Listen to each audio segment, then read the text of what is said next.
Hello everyone, I am Dr. Sonal Jain from Department of Anthropology, University of Delhi. In this series of forensic science lecture, today we are going to discuss about fingerprints. Fingerprints as an evidence, how fingerprints are being formed and the history of fingerprints, how the fingerprints as an evidence came into being, how the fingerprints as an evidence are being collected from the crime scene and how we analyze them. So whenever we talk about fingerprints as a major evidence in the forensic science, we talk about because this evidence is very unique. No person, even the twins, have the same fingerprints. The twins who came from the same zygote, they share the same DNA. But if we talk about the fingerprints, it is the only evidence which differs from person to person. Not even the fingerprints of a person, even on the same hands of an individual, is similar. So there were many methods for identification during our ancient times. Various scientists, various physicists use various methods for identification of various persons, but fingerprints came into being after analyzing that these prints are unique and they are able to differentiate between different individuals. The first time Chinese used fingerprints to sign legal documents, which dates back as 3000 years ago. A scientist, William Herschel, who was an English civil servant in India, required natives to sign contract with an imprint of their right hand, which is a Hindu custom. So whenever the person who were not able to read or write, their documents were being signed using their fingerprint of their thumb, which we used to call as Angutha Chap. But why only the thumbprint? Because the person's prints are unique, as their signature is, as their handwriting is. But fingerprint is one thing which is as unique as cannot be copied. Some person can try to copy your signature or your name, etc., but they cannot copy your fingerprint. So in 1880, one Scottish physician, Henry Fault, wrote that skin-rich patterns could be important in identification work. He has studied those skin-rich patterns and he made a statement that the fingerprints can be used for the identification of an individual. He wrote that because a thief left his fingerprint on a whitewashed wall and it was compared with first suspect, there was no match, but compared with second suspect gave a positive association. If the fingerprint matching is 100%, the result we can say with the 100% identification that it belongs to this person. Then Fault offered to set up a system of fingerprints at Scotland Yard, but there was already a system going on, the battalion system for the identification of individual, which was there for the identification of human beings. His offer was very less favored and it was rejected, but within 2 decades the fingerprint identification system was set up at the Scotland Yard. The first systematic attempt of personal identification was devised and introduced by the French police expert Alphonse Bertillon in 1883. He relied on various factors: portrait parler, which is the parler, the portrait of a person speaks itself. Portrait means the look like of a person. Parler in French, it means to speak, which gives the detailed description of an individual.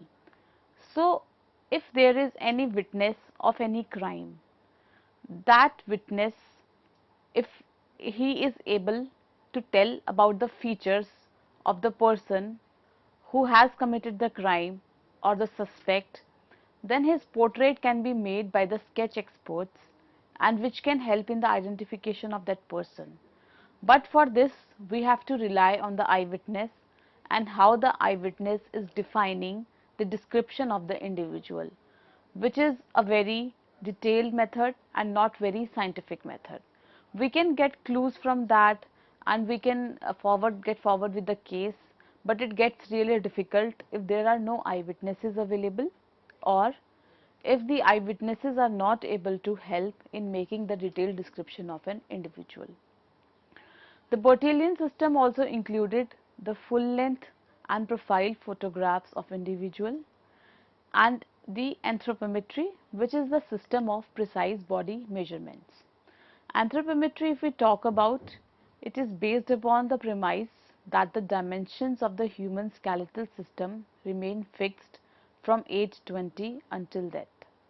Also in this system, they take 11 measurements to include height, width of head and length of left foot.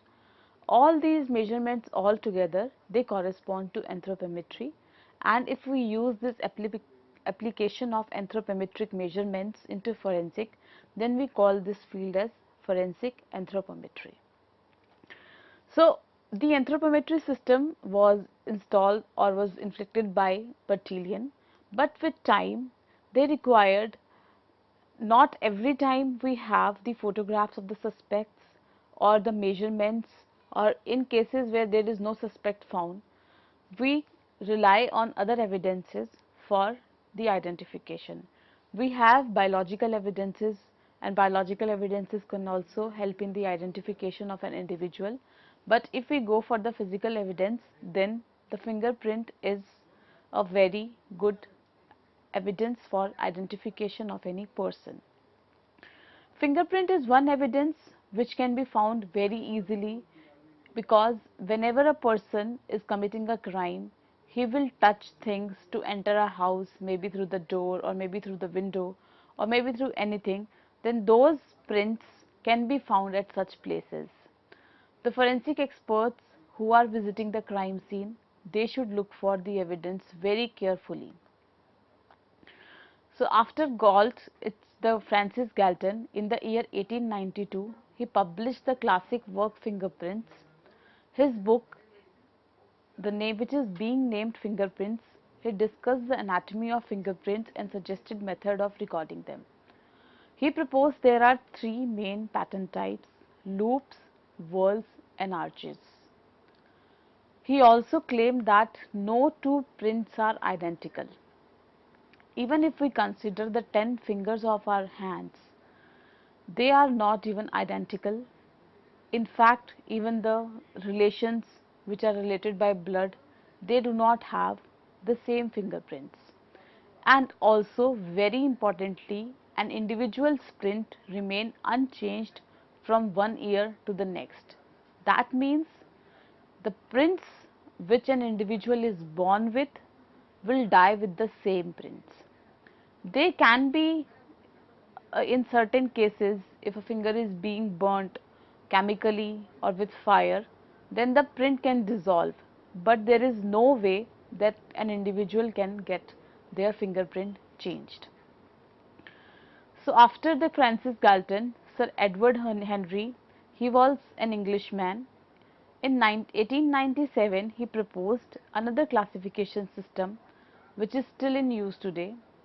Most English-speaking countries, they use some version of Henry's classification system for fingerprint identification. There were certain guidelines which talk about the admissibility of fingerprints.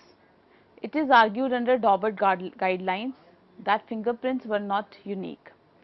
But the commission, the judge, he upheld the admissibility and ruled that human friction ridges are unique and they are permanent.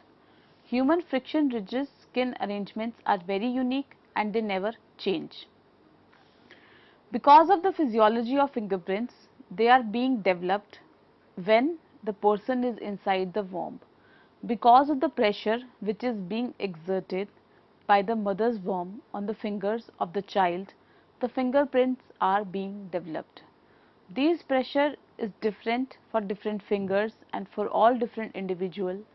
That's why everyone have different fingerprints. Let's talk about the fundamentals of fingerprints, why fingerprint qualify, as a very good physical evidence in crime scene. The first principle is about how they are being formed. Friction ridges which are being developed, they are unique form in the fetus. So as I told you, the fingerprints which are on individual's hand, they are formed by the pressure of the mother's womb on the child's finger.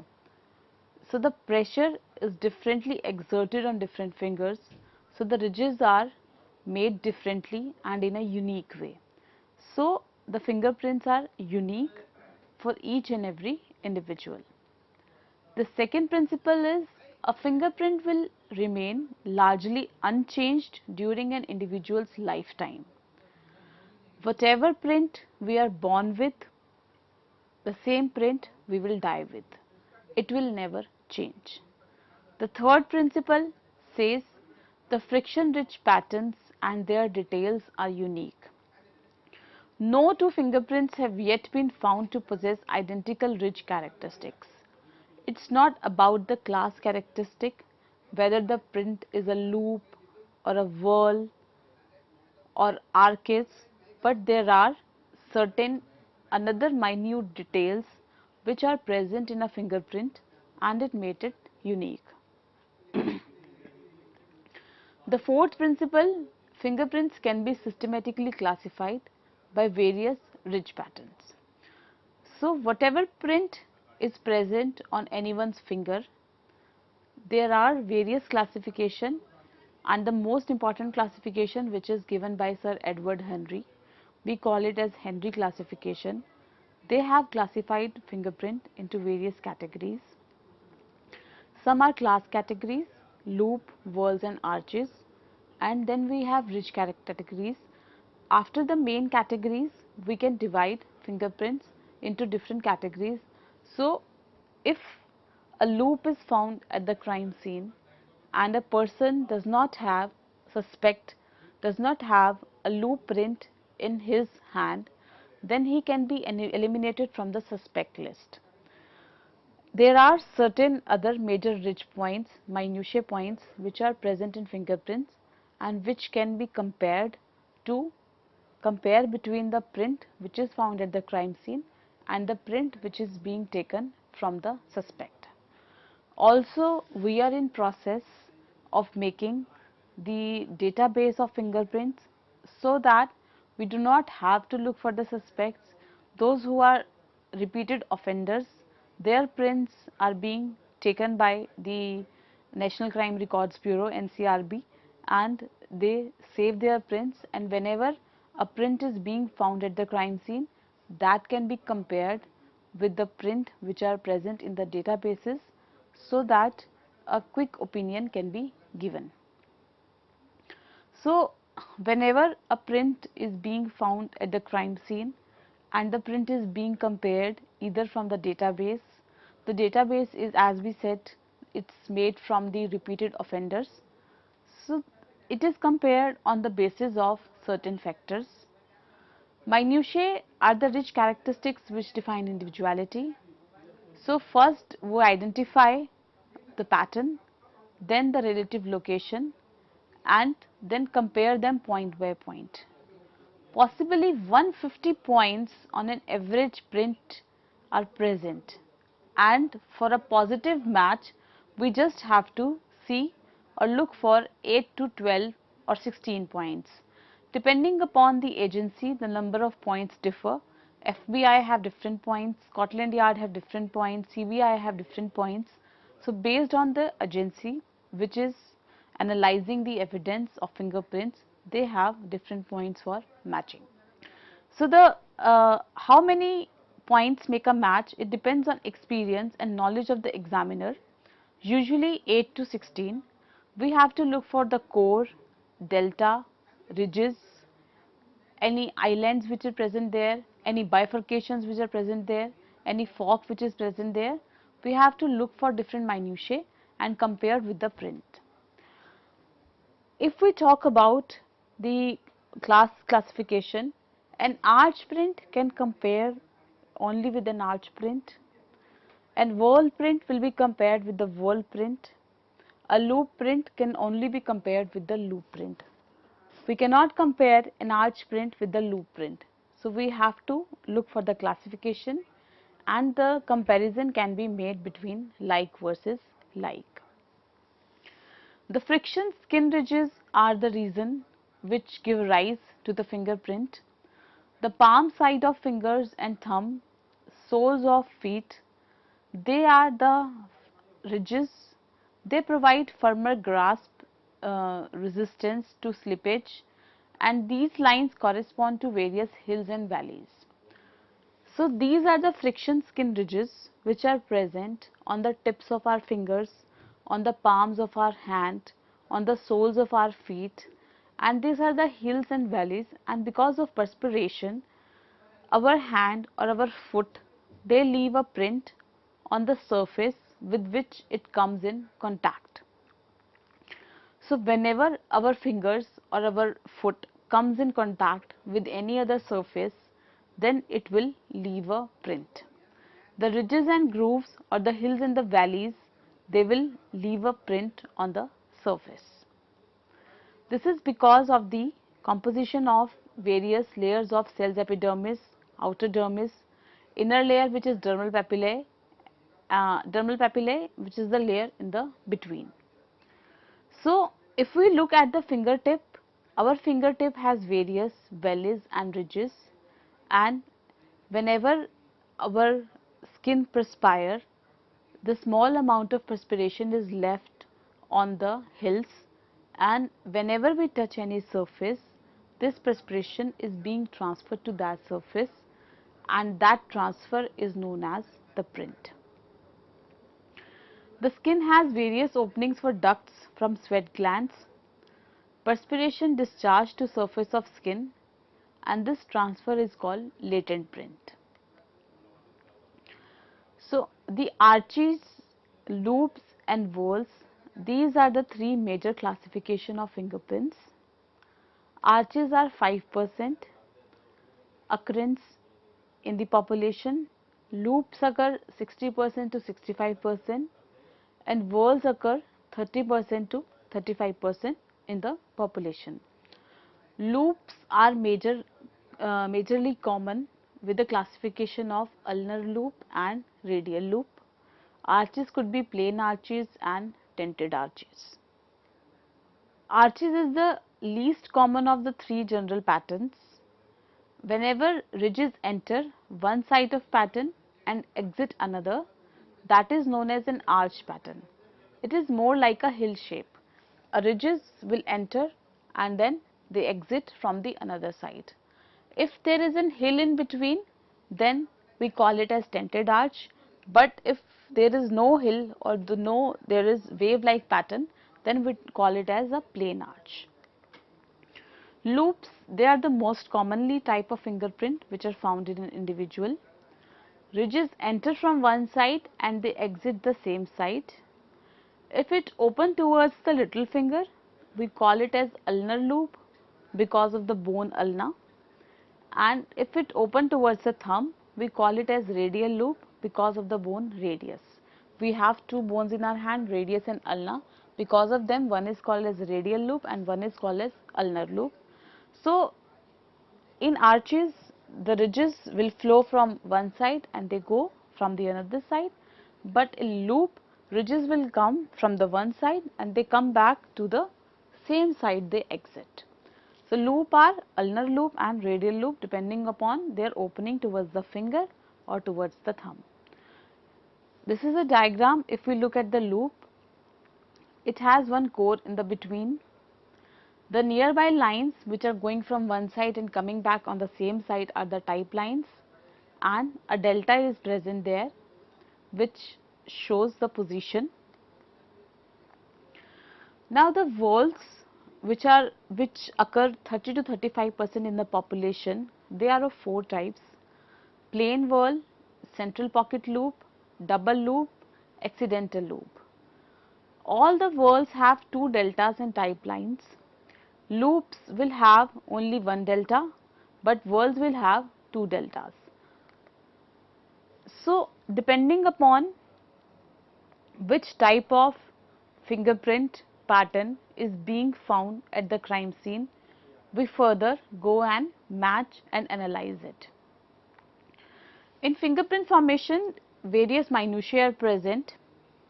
We can see one is the crossover, where two ridges are merging and then diverging again. One core is there, bifurcation, one ridges bifurcate into two ridges, another bifurcation, island when there is a single ridge between the ridges, delta, and the pores which are present on the ridges. So, they are fully formed at about 7 months of fetus development, and finger ridge configurations do not change throughout the life of an individual except due to accidents such as bruises and cuts on the fingertips. Unrelated persons of the same race have very little genetic similarity in their fingerprints. So, the reason of their being used as a very successful evidence in the field of forensic science is that this evidence does not change throughout the life of an individual.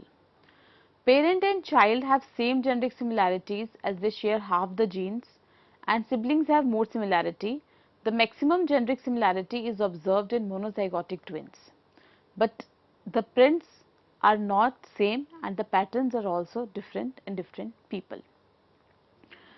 So, whenever we talk about fingerprints which are found in the crime scene, they are not visible to naked eye until and unless our hands or the criminal hand was covered in any type of colored material. If criminal by chance touches any colored material and then retouches the surface, then the print developed will be visible to naked eye. For example, if the person has touched blood, paint, grease, ink or any other thing which is being pasted on his fingertips and he retouches the surface, then the print will be visible to the naked eye because of the color present, and such print is called a visible print. So, ridges placed on a surface after contact with a colored material are called visible prints. Then we have plastic prints. If the ridges are left on a soft material, then a 3D print is being formed. For example, if the person touches a surface which is soft in nature, for example, any clay putty, any wax, any soap or any mud which is soft, then the print is being transferred to that particular material. That print is known as plastic print and it's 3D in nature. Then we have latent print, which is invisible to naked eye and can be visible using some rays. It could be UV light we can use, or we can use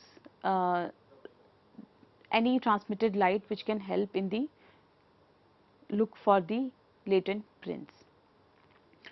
The visible prints and the plastic prints, they can be directly photographed, but latent prints, as they are not visible to the naked eye, they have to be enhanced or they have to be picked up from the surface where they are present.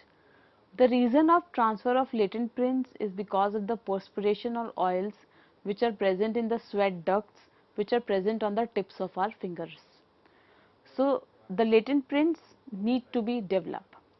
Depending upon the surface on which the criminal has left the print, we use various chemicals or fingerprint powder to develop such prints. If the surface is non-porous, that means glass, mirror, plastic or any painted surface, then we enhance such prints with super glue or any fingerprint powder. But if the surface is porous in nature, for example, paper, cardboard, cloth, etc., then we use certain chemicals to enhance the print, and then that print can be taken off and transferred to the forensic science laboratory. There are various methods of enhancement of fingerprints. First are the fingerprint powders. For white surfaces, we use black powders. For dark surfaces, we use grey or also called as white powder, and for multicolored surfaces, we use fluorescent powders. Magnetic powders are also there, which have little magnetic particles, and that can be used for leather or rough plastics. Because we use all these powders, they contain certain minerals which adheres to the perspiration or the body oils, and when they adheres to it, the print becomes visible, and that visible print can be either photographed or it can be taken by tape with the lifting method. For the chemical method, we have iodine fuming. Ninhydrine, it is for very old prints which reacts with the proteins, and for physical developer we have silver nitrate method, which is used when other methods are unsuccessful. So depending upon which kind of surface is there, what kind of print is present, on which surface the print is present, how old is the print, the method of enhancement is being chosen by the forensic examiner who is present at the crime scene. We must always remember that whenever we are developing or enhancing a print using a powder method, the brush should always flow in the direction of ridges, otherwise the print is spoiled. It is a very delicate procedure of the enhancement or development of fingerprint on any surface, and thus it should be taken care of very carefully. Superglue fuming includes the cyanoacrylate ester, non-porous surfaces, and it creates fumes with the heat. Also the portable wand is available, thus the superglue fuming can be used for the enhancement on various surfaces. For the multicolor surface, the fluorescence powder is used. But precipitation contains components that fluorescence when illuminated with laser light. It is highly sensitive, and we can use alternate light sources with it, quartz halogen, xenon arc, indium arc. Also these whatever chemical powders we are using, they does not interfere with the DNA testing. When we have analyzed enhanced the print at the crime scene, then we have to preserve it and we have to send it to the forensic science lab for the comparison of the fingerprints or footprint, whatever we have found at the crime scene. So for the preservation of the fingerprint, the photography should be done by a 1:1 scale. On the lifting can be done using a tape or hinge lifter. The preservation uses the digital imaging, scanner, digital camera, video camera, enhancing with filters, contrast or brightness. We remove background colors using that, and a side-by-side comparison is being made. So whenever the print is being enhanced or print is being from latent to visible, it can be lifted using tape, or it can be taken printed using digital imaging while a scanner or a camera or a photograph is being taken, and then that print is transferred to the forensic science lab. The examiner who is collecting the print at the crime scene should always mark the print is taken from which surface, at what date, by which examiner. The enhancement procedure should be followed very carefully, because further the comparison depends on what kind of enhancement is there and how the print is being lifted. So to conclude, the better the enhancement, the better the comparison procedure is. So the forensic examiners at the crime scene should be very careful while enhancing the print, while taking the print and while photographing it, so that the comparison should be made very clearly by the experts at the forensic science lab. Thank you.